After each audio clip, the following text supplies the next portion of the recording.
Welcome to Radha channel. ನಾನಿವತ್ತು ನುಗ್ಗೆ ಸೊಪ್ಪಿಂದ ಸಾಗು ಮಾಡಿ ತೋರಿಸ್ತಾ ಇದ್ದೆ. ನೋಡಿ, ನುಗ್ಗೆ ಸೊಪ್ಪು ಮತ್ತು ತೊಗರಿಬೇಳೆ ಒಂದು ಕಪ್ಪು ಬೇಕು. ಇದೆರಡು ಕುಕ್ಕರಲ್ಲಿ ಬೇಯಿಸ್ಕೊಂಡು ಬರ್ತೆ. ನಾನು ತೊಳ್ಕೊಂಡು ಇದಕ್ಕೆ ಹಾಕಂತೆ.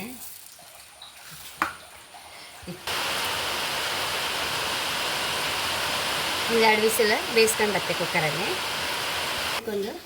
ಈ ಸಾಗುಗೊಂದು ಮಸಾಲೆ ಹುರ್ಕೊಂಬ. ಒಂದು ಚಮಚ ಎಣ್ಣೆ ಹಾಕೊಂಡಿದೆ, ಮೆಣಸು ಹಾಕೊಂಡೆ, 1 ಟೇಬಲ್ ಸ್ಪೂನ್ ಹಾಕಷ್ಟು ಕೊತ್ತಂಬರಿ ಹಾಕೊಂಡೆ, 1.5 ಟೀ ಸ್ಪೂನ್ ಹಾಕಷ್ಟು ಜೀರಿಗೆ ಹಾಕೊಂಡೆ, ಒಂದು ಸ್ವಲ್ಪ ಪೆಪ್ಪರ್ ಹಾಕೊಂಡೆ. ಅದನ್ನು ಹುರ್ಕೊಂಬ. ಮಸಾಲೆ ರೋಸ್ಟ್ ಆಯಿತು. ಬೇವನೆಲ್ಲ ಹಾಕಂತ ಇದ್ದೆ.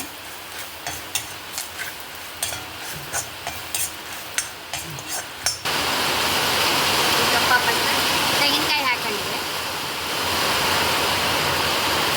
ಇದನ್ನು ಹಾಕೊಂಬರ್ತೆ ಮಿಕ್ಸಿಯಲ್ಲಿ.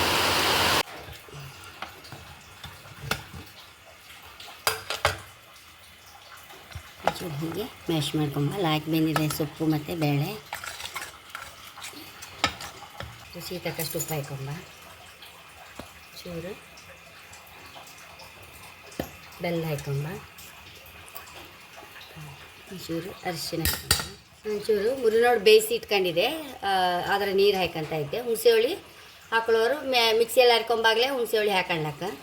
ಒಂಚೂರು ಹುಣಸೆ ಹುಳಿ ಮುರಿನೋಡು ನೀರು ಹಾಕೊಂಡೆ. ಮಿಕ್ಸಿಯಲ್ಲಿ ಹರ್ಕೊಂಬಂದು ಮಸಾಲೆ ಹಾಕಂತ ಇದ್ದೆ.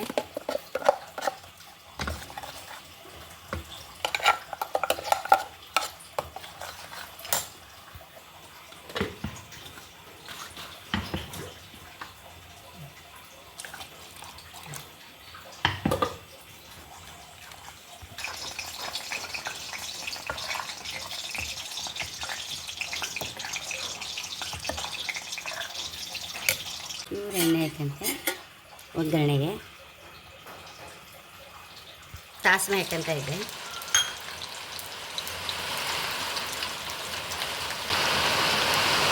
ಬೆಳ್ಳುಳ್ಳಿ ಹಾಕಂತ ಇದೆ. ಒಂದು 7-8 ಒಳ್ಳೆ ಸಣ್ಣ 3 ಇಟ್ಕೊಂಡಿದೆ, ಅದನ್ನು ಹಾಕಂತೆ.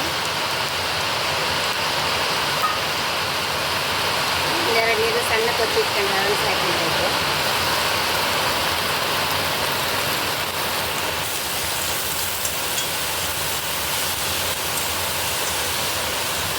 ಕೊತ್ತಂಬರಿ ಸೊಪ್ಪು ಹಾಕಂತ ಇದೆ. ಒಂಚೂರು ಬೇವಿನ ಎಲೆ,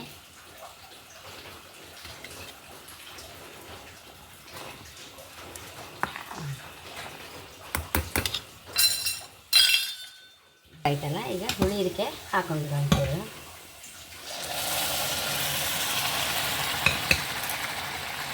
ಇದನ್ನು ಸರಿ ಒಂದ್ಸಲ ಮಿಕ್ಸ್ ಮಾಡಿ ವಾಪಸ್ ಪಾತ್ರಕ್ಕೆ ಹಾಕೊಂಬ.